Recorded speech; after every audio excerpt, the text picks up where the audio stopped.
Nancy Cavey, National ERISA and Individual Disability Attorney. Welcome to Winning Isn't Easy. Before we get started, I have to give you a legal disclaimer. The Florida Bar has said, I've got to tell you that this is not legal advice. So I've done my due diligence. But nothing will ever prevent me from giving you an easy-to-understand overview of the disability insurance world, the games the disability carriers play, and what you need to know to get the disability benefits you deserve. Today, I'm going to talk about chronic headache claims. Now, I get a lot of chronic headache claims, and I want to make sure that before you stop work and apply for benefits or you deal with a wrongful denial of your claim, that you understand some basics. So I'm going to talk about Migraine 101. I'm going to talk about how the court rejected MetLife's demand that a policyholder with chronic headaches produce objective evidence of disability. And I'm going to talk about migraine long-term disability insurance claims and the subjective medical evidence trap that's waiting for you in your disability insurance claim. Let's take a break for a moment before we get started. Have you been robbed of your peace of mind from your disability insurance carrier? You owe it to yourself to get a copy of Robbed of Your Peace of Mind, which provides you with everything you need to know about the long-term disability claim process. Request your free copy of the book at kvlaw.com today. Welcome back to Winning Isn't Easy and Migraines 101. Disability insurance companies don't make it easy for policyholders who have headaches or migraines to get the disability benefits they deserve. You can count on that from the very beginning of your claim. There are lots of reasons why disability carriers deny these claims, and I'm going to be talking about those. One of the first reasons why claims get denied is that they'll claim that there's no objective testing to support the diagnosis. Yet we know that headache and migraine claims are often denied because of the fact that there's no gold standard for the diagnosis of a headache or a migraine. And oftentimes CT scans and MRIs are normal.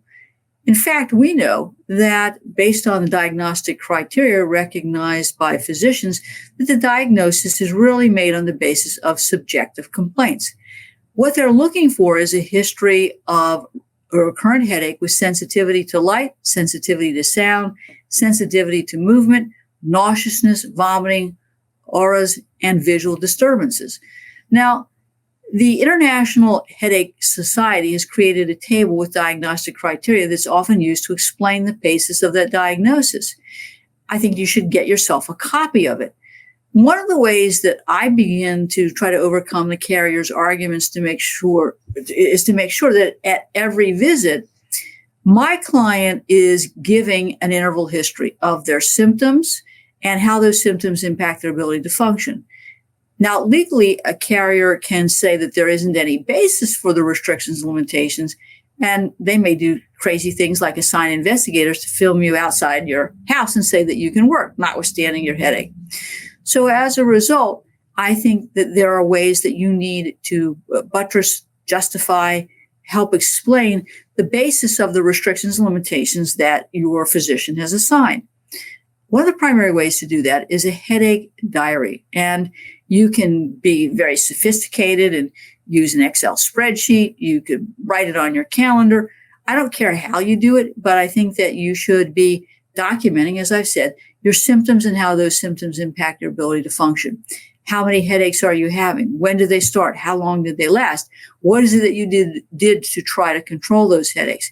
You want to make sure that that is a part of your chart, because the disability carrier is going to get a copy of it. And please keep a copy of it, because I want to use it in any sort of claim denial or termination appeal. Now, another tip is to take pictures as appropriate, documenting your vomiting. I know that's gross, but it is what it is. Or if you are in pain, you're in a cool, dark room, you have compresses on your head, get somebody to take a picture of it.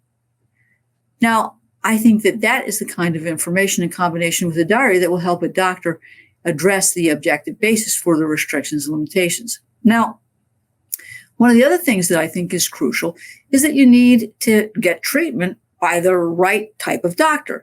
Often disability carriers will say, look, your GP, your PCP, your OBGYN, whomever is not qualified to render an opinion about your claim because you're not seeing a neurologist, or you're not seeing a neurologist who specializes in headaches or migraines. And in some cases, you're not even seeing a pain specialist who might do occipital nerve blocks or other forms of treatment that would address your migraines. So those are the kinds of problems that we can see just right out of the box, and some practical solutions to those defenses. Now, I think it's also important you understand how do carriers view headaches and migraine claims. Now, you are going to be faced most likely with the argument that you've been working for years with these problems. Nothing's changed. You worked yesterday, you should be able to work today. So it's crucial that your medical records develop the progression of your symptoms. And that, again, is, I think, done by doing a headache or diary that basically establishes the frequency of your headaches, the length of your headaches, what it is you try to do to control those headaches, and if there are specific things that will bring on the headaches. Another thing that you should reasonably anticipate is if you've recently gotten your disability insurance policy, the carrier may argue that coverage is excluded under the pre-existing condition clause, or if they decide to pay the claim, then they're going to pull out another tool from their defense carrier toolbox, and that's the subjective medical condition limitation. The subjective medical condition limitation clause may say, hey, benefits are just limited to 2 years for conditions that are based on your subjective complaints of pain, headaches, visual issues. So you need to understand that going into the claim. There are certain things I think that you need to do before you stop work and apply for your disability benefits. And I also think these are potentially applicable if your claim is being denied or is being terminated. But the starting point from my perspective is that you should get a copy of your disability policy, because we want to understand how the policy defines the term disability, occupation. Is there a self-reported condition limitation? You need to understand what it is you need to prove. The second thing we've got to do is get a copy of your medical records. Is there an objective basis for your doctor's diagnosis using the recognized headache diagnostic criteria? You also want to see if your records are reporting your symptoms and your functionality. We also want to make sure that you get a copy of your personnel file. Now, why would you want to do that? We want to see whether or not in that personnel file there's a history of you having problems performing the material and substantial duties of your occupation because of the headaches. How has it impacted your work performance? Get a copy of your occupational or job description, because ultimately we have to prove you can't do the material and substantial duties of those occupations. And we want you to explain in writing to your physician what those duties are, what problems you're having, whether or not there's been any modification, because ultimately your doctor is going to be rendering an opinion about the diagnosis, the restrictions and limitations, your ability to work. And if the doctor doesn't understand your occupational duties, doesn't have your pain diary, it's going to be kind of hard for them to do that.